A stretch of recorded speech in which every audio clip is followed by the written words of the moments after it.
Por la señal de la Santa Cruz de nuestros enemigos, líbranos, Señor Dios nuestro, en el nombre del Padre, del Hijo y del Espíritu Santo. Amén. Señor mío y Dios mío, creo firmemente que estás aquí, que me ves, que me oyes. Te adoro con profunda reverencia. Te pido perdón de mis pecados y gracia para hacer con fruto este rato de oración. Madre mía Inmaculada, San José mi Padre y Señor, Ángel de mi guarda, interceded por mí.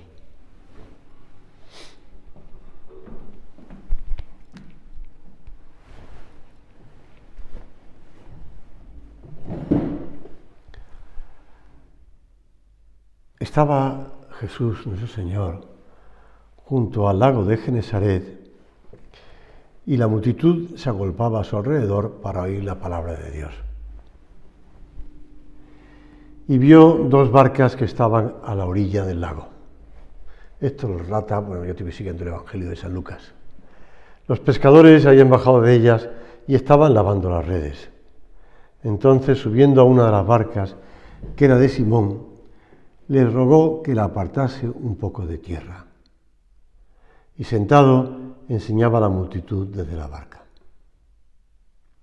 Cuando terminó de hablar, le dijo a Simón: guía mar adentro y echad vuestras redes para la pesca.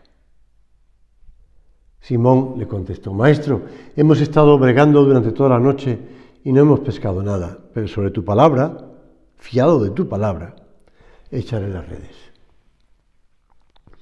Lo hicieron y recogieron gran cantidad de peces, tantos que las redes se rompían. Entonces hicieron señas a los compañeros que estaban en la otra barca para que vinieran y les ayudasen. Vinieron y llenaron las dos barcas, de modo que casi se hundían. Cuando lo vio Simón Pedro, se arrojó a los pies de Jesús diciendo: Apártate de mí, Señor, que soy un hombre pecador. Dice el evangelista que el asombro se había apoderado de él y de cuantos estaban con él por la gran cantidad de peces que habían pescado. Lo mismo sucedía a Santiago y a Juan, hijos de Zebedeo, que eran compañeros de Simón. Y entonces Jesús, tú te dirigiste a ellos y les dijiste: no temas, desde ahora serán hombres los que pescarás. Serás a partir de ahora pescador de hombres. Según el relato de San Lucas, Jesús conocía a Simón desde poco antes. Se había alojado en su casa y había curado a su suegra, que tenía fiebre. Si yo te estaba leyendo el capítulo 5 de San Lucas, el comienzo del capítulo 5, todo esto ya estaba relatado en el capítulo 4. Te lo digo porque uno puede pensar, bueno, que los apóstoles conocían al Señor y ya el cambio radical en vida, no.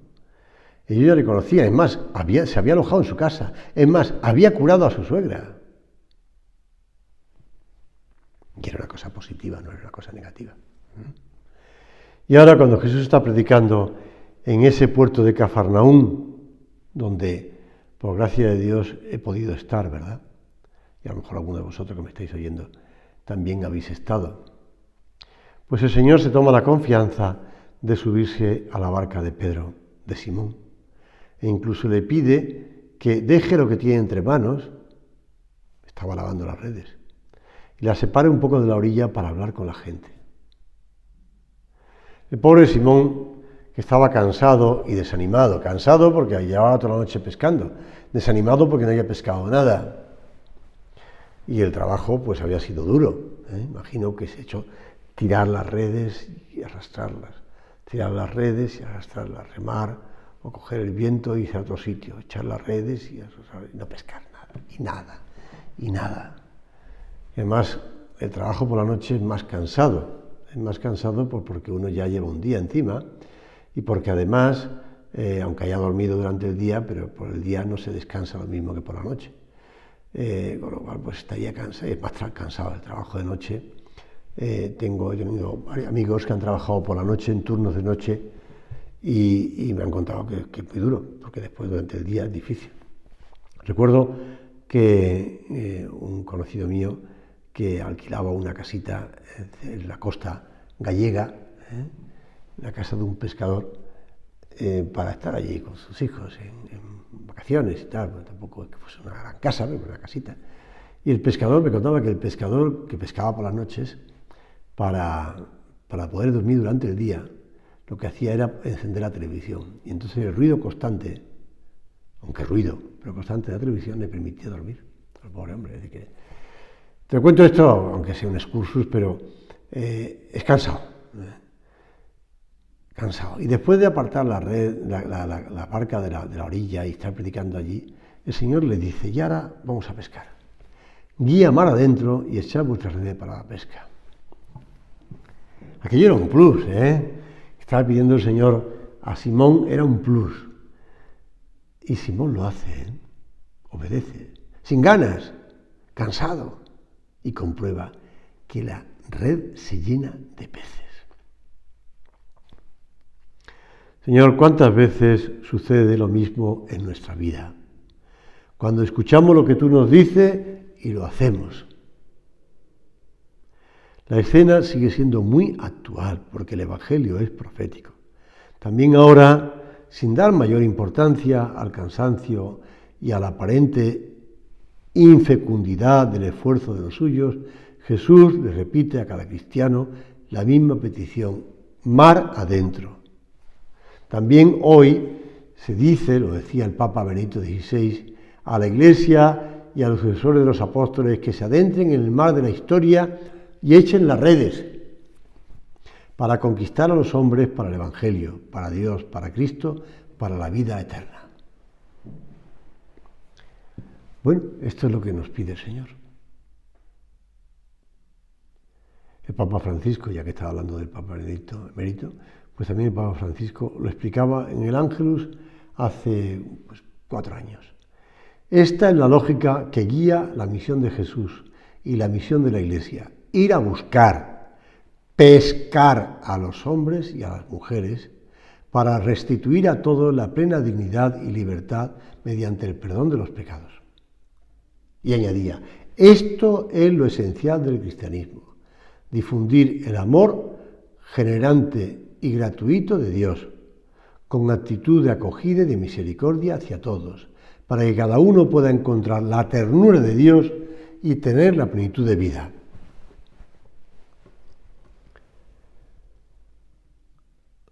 Tú y yo, El Padre nos ha hablado recientemente, incluso nos ha escrito, hablando de la amistad. Como decíamos, siempre lo hemos oído al llegar a la obra, apostolado de amistad y confidencia. No puede haber confidencia si no hay amistad. Apostolado, si no hay amistad, no hay apostolado. Pues apostolado de amistad y confidencia. Trato confiado con la gente. Trato confiado de amigos. Con tus amigos. ¿Con cuáles? ¿Cuántos? Jesús va preparando poco a poco a Simón para la llamada. Sobre la base de una amistad que va construyendo día a día, pone a prueba su generosidad. Y su amigo va comprobando con los hechos que al final el Señor es más generoso y da mucho más de lo que pide. Al arrastrar las redes repletas de peces, el asombro y la maravilla se transparentan en la cara de Pedro. Reconoce el poder de Dios que actúa a través de la palabra de Jesús. Y este encuentro con el Dios vivo va poco a poco aportando a la vida de un pobre hombre, como somos nosotros, como era Simón, la vida de Jesús. Simón tiene miedo, pero Jesús le quita el dramatismo y lo invita a esa gran aventura. Le pide una entrega total. Sígueme. Sígueme, le dice el Señor. Y la respuesta de Jesús y de los apóstoles es, dejadas todas las cosas, le siguieron. Por eso dice San José María en Amigos de Dios, antes de ser apóstol, pescador. después de apóstol, pescador. La misma profesión que antes, después. ¿Qué cambia entonces? Cambia que en el alma, porque en ella ha entrado Cristo, como subió a la barca de Pedro, se presentan horizontes más amplios, más ambición de servicio, más deseo de servir, de complicarnos la vida por los demás. Lo que sucedió a aquellos hombres es algo singular, pero muy representativo de la llamada que Dios hace a cada uno, con particular claridad en algunos momentos de la vida, para que descubra aquello para lo que ha sido llamado. Ya hablábamos antes de la vocación, esa llamada divina. Ni el hombre la sueña, ni el hombre la diseña, ni el hombre, sino que la descubre. Pero la experiencia de nuestras propias limitaciones, bueno, yo no sé tú, pero yo cada vez que paso por el lugar donde sentí la llamada del Señor, y donde revivo esa llamada del Señor, pues me emociono.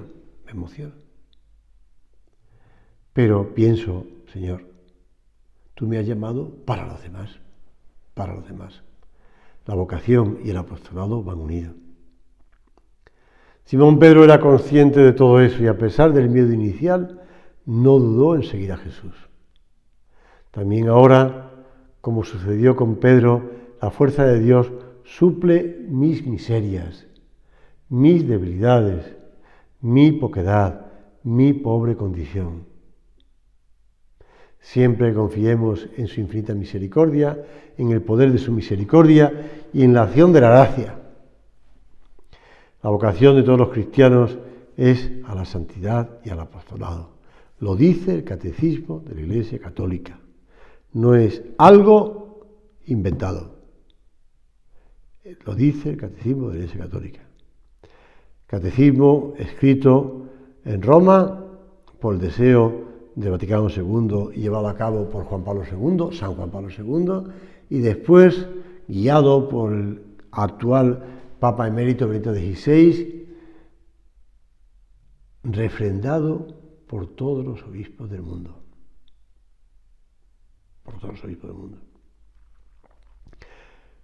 Todos los cristianos estamos llamados a la santidad y al apostolado. Pero nosotros, con nuestra vocación especial al Opus Dei, resuena de un modo más fuerte. Ese vosotros sois la sal de la tierra, vosotros sois la luz del mundo. ¿Te acuerdas cuando San José María explicaba esos dos faroles y uno que llega a Dios y lo enciende? Pues ese eres tú. Dios está encendido para ser luz, sal y luz. El apostolado, escribe San José María en Escrito que pasa, es amor de Dios que se desborda dándose a los demás. Y añadía, el afán de apostolado es la manifestación exacta, adecuada, necesaria de la vida interior. Cuando se paladea el amor de Dios, se siente el peso de las almas. No cabe disociar la vida interior y el apostolado.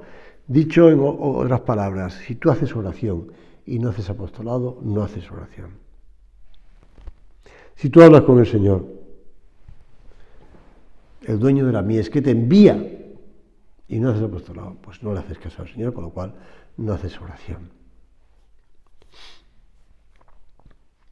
En los años 30, cuando San José María estaba trabajando por sacar adelante el Opus Dei, pero también estaba llevando adelante una serie de encargos en la diócesis de Madrid, en la archidiócesis de Madrid. Uno de ellos, pues, era esa atención de aquellas monjas que le encargaban, religiosas que le encargaban que atendieran a unos enfermos, a unos niños, catequesis y tal. Bueno, pues se enteró a través de unos enfermos de que a un hombre joven le quedaban pocos días de vida. Como aquel moribundo no tenía dónde estar, tenía casa, tenía nada, esperaba la muerte en una casa de prostitución en la que se alojaba una hermana suya que ejercía ese triste oficio. Y San José María no se paró en dificultades. Expuso el problema al entonces vicario general de la diócesis, don Francisco Morán. Le pidió permiso para ir allí con el fin de hablar con el enfermo para que se confesara y para administrarle los sacramentos, la unción de enfermos y el viático.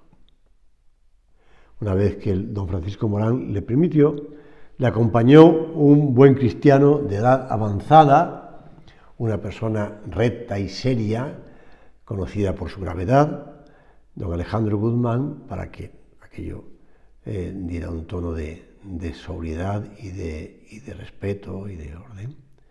Y tomando además la precaución, le pidió a aquella mujer, hermana de que iba a morir, que ese día, por respeto al Señor que entraba en esa casa, no se ejerciera la prostitución en esa casa.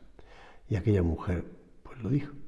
Aquella mujer que tenía fe, aseguró que se cumpliría esa condición. Es bonito que se lo pidiera a San José María y qué bonito que aquella mujer también respondiera de ese modo. Y al día siguiente, después de prepararle bien, San José María confesó al moribundo, le administró la unción de enfermos, la comunión, el viático, y le asistió hasta el final rezando jaculatorias al oído de aquel joven, ya en paz con Dios. Pues mira, te cuento esta anécdota que seguro que conocías, porque es un termómetro del amor de Dios. Es un termómetro de esa preocupación por las almas. No podemos acostumbrarnos a ver el mundo que nos rodea sin mirarle con los ojos de Jesús. Como decía San José María, que yo vea con tus ojos, Cristo mío, Jesús de mi alma, que yo vea el mundo con los ojos de Jesús, que ve a las ovejas sin pastor, que andaban como ovejas sin pastor. Aunque las veamos triunfar en lo humano, si no triunfan en la búsqueda de Dios, no son dignas sino de una extrema compasión. Que yo vea con tus ojos, Cristo mío.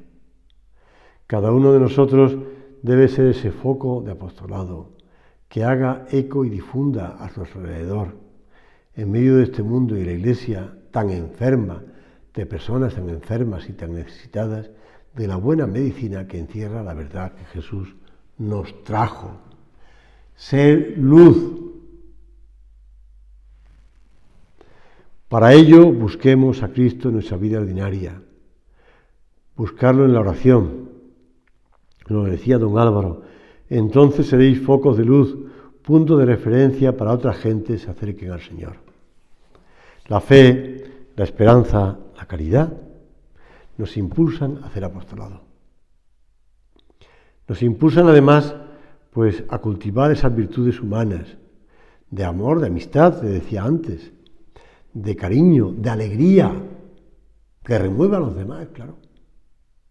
De espíritu de servicio, de optimismo, de trabajo con orden, de preocupación por los que necesitan cosas, en las circunstancias más ordinarias, más normales, simpatía, consideración. Podemos hacer examen. ¿Somos así en ese trabajo, en los ambientes en los que nos movemos? ¿Somos ejemplares en ese ejercicio de la profesión, de el trato en la familia? Esa responsabilidad familiar. Y a la vez, pues audacia apostólica. Audacia, ¿eh? El apostolado no es algo superpuesto.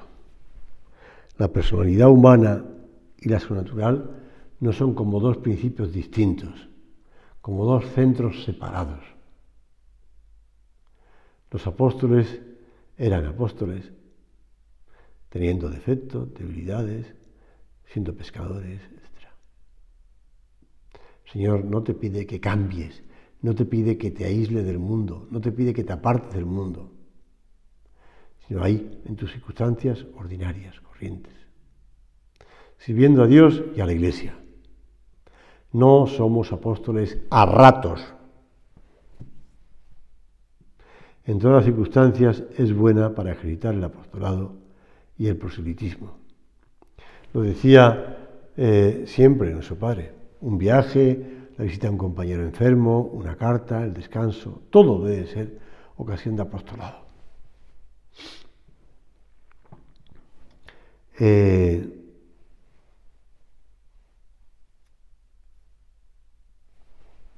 Esto lo tomé en ocasión de unas declaraciones de don Víctor García Hoz. Víctor García Hoz, que como sabes, pues le trató también hablando pues de Tomás Alvira, ¿no? Tomás Alvira era una persona que fue uno de los primeros miembros supernarios del Opus Dei. Y cómo San José María les impulsaba, hablándoles de que, dice aquí, solía afirmar este santo español que la ignorancia es la gran enemiga de las almas, y por eso dio gran importancia a la catequesis y a la predicación. Mientras era un sacerdote joven, dedicó muchas horas a enseñar el catecismo a los niños que vivían en los arrabales de Madrid, y nunca puso pegas cuando se le pedía que predicara homilías o ejercicios espirituales. Don Víctor García Hoz, catedrático de universidad, bueno, como sabes, en pedagogía, gran pedagogo, junto con Tomás Alvira, pues inspiradores de los colegios, de los centros de enseñanza, del fomento, etc. Pues don Víctor García Hoz contaba que en 1943 organizó unos ejercicios espirituales para profesores y graduados universitarios. Se realizaban en el oratorio del Caballero de Gracia, donde ahora están los restos mortales de la Beata Guadalupe, ¿verdad?, en Madrid. Y San José María dirigía las meditaciones al final de la tarde. A los 2 o 3 días de empezar, relata García Hoz, notamos que hablaba con dificultad. Se le habían inflamado las amígdalas y le supuraban, fijaros bien si tenía infección. Con todas las dificultades y además pidiendo perdón, continuó la semana entera dejándonos impresionados. Afán de almas, ¿no? Con ese espíritu de sacrificio, sabiendo que bueno, pues que hay que vencer también esas limitaciones personales o las dificultades que podemos tener. Lo que no podemos es justificarnos o engañarnos o dejar para después o lo que tú quieras. Siempre, siempre, siempre el apostolado supondrá sacrificio, de un tipo u otro. Como sabes, en el Antiguo y en el Nuevo Testamento, la palabra prosélito era un extranjero convertido al judaísmo. Y a partir de ese sentido, hay padres de la Iglesia que lo aplican alguna vez a los conversos al cristianismo. Y por eso el proselitismo no es otra cosa que el celo por ganar prosélitos, dice el diccionario de la Real Academia Española, edición 2001. Lo que equivale para un cristiano a ese, diría San Pablo en la carta a los Corintios, ganar almas para Cristo. Ganar almas para Cristo. Por eso, la Congregación para la Doctrina de la Fe habla de que el término se ha usado frecuentemente como sinónimo de actividad misionera de la Iglesia. Y los autores espirituales lo han empleado ampliamente durante siglos. Por tanto, hacer proselitismo y difundir la fe cristiana, cristianizar, evangelizar, lo que tú quieras, se consideraban hasta hace poco la misma cosa. El término prosélito o proselitismo forma parte del vocabulario habitual también de San José María, y buscas en Camino, lo encuentras. Y en tantos otros sitios que hablaba del proselitismo. De hecho, en Camino hay un capítulo cuyo título es Proselitismo. Y aunque solo se encuentra 7 veces en las obras publicadas hasta ese momento, sale otras muchas veces en los escritos pendientes de publicación, que serán publicados más adelante. Quiero decirte con esto que la palabra proselitismo es una palabra que surge del deseo por acercar almas a Cristo. Un ejemplo es el primer punto del capítulo Proselitismo. No gritaríais de buena gana a la juventud que bulle alrededor vuestro, locos, dejad esas cosas mundanas que achican el corazón y muchas veces lo envilecen, dejad eso y venid con nosotros tras el amor. Bueno, pues ahí está clarísimo, es decir, tras el amor de Cristo. No se trata de forzar, ni de obligar, ni de violentar a nadie, se trata de acercar las almas a Cristo, al amor de Dios. Acercarlas a Cristo. Con el testimonio, con la amistad, con el cariño. Por eso no hemos de dejar de hablar de Dios. Porque como dice el apóstol San Pablo, y a San José María lo repetía muchas veces, las cosas entran por el oído. Y para oír hace falta predicar, hacerse entender, insistir. Por eso hay que hablar, sin miedo, sin cansancio, sin desánimo. Si piensan que eso no es cristiano, decía San José María, es que el del cristianismo no conoce nada más que el nombre. Claro que hay que ser amigos que se preocupan. Y la amistad significa tozudez, esfuerzo, constancia. Vamos a pedirle al Señor que sintamos esa preocupación constante por las almas, ¿verdad? Nuestra fidelidad, decía el beato Álvaro, es necesariamente apostólica y proselitista. Nuestro proselitismo nada tiene que ver con la coacción, ni encierra otras connotaciones negativas con las que a veces algunos entienden esta palabra. Para nosotros significa apostolado, porque al procurar que otras personas descubran su llamada a la obra, las acercamos al Señor y les invitamos a tomar plena conciencia de su vocación cristiana. Bueno, es normal, es lógico. Acudimos a Santa María, Regina Apostolorum, Reina de los Apóstoles. Y le pedimos a ella que supo insistir. La Virgen insistió, con tozudez, a su hijo. No tienen vino, le decía en la boda de Caná, no tienen vino. Y Jesús le dice, bueno, ¿y quién nos va a nosotros? ¿Qué nos importa a nosotros? Haced lo que Él os diga. Y el Señor se fue convencido. Llenar esas vasijas de agua. Madre mía, que seamos también nosotros tosudos, constantes, apostólicos.